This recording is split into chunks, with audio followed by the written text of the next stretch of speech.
You just added a free tree to your game. That tree has been sending player data since frame 1. And this runs before you even hit play. Let's grab another one. This teddy bear that looks innocent, I think, right? But Toolbox says it contains a script. Why would a teddy bear need a script? Like, for what? Let's see. So, 2 modules and this one. Hundreds of lines for a teddy bear? That looks strange. So, let's analyze the first script. Legitimate name, nothing suspicious, but let's read what it actually does. So let's scroll to line 71 and here we can see that we have is studio check. You test in studio, everything looks clean, then you publish your game and suddenly nothing works, it just breaks. So basically that's the bypass right there. Now let's move on to line 82 and here we can see unrequire. No ID, just a value buried in a hierarchy.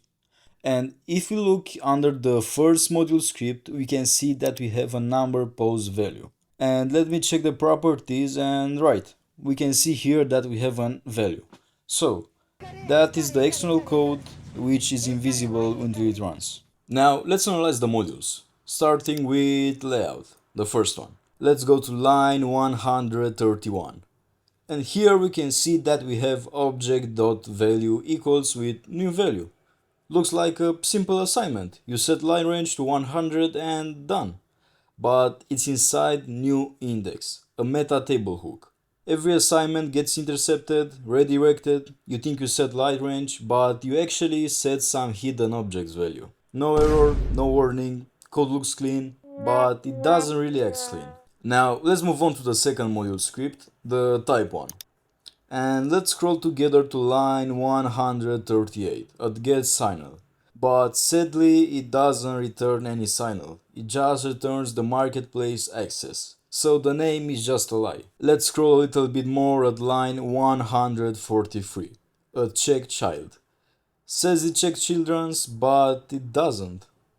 It actually checks if game has job ID, which is only available on live servers.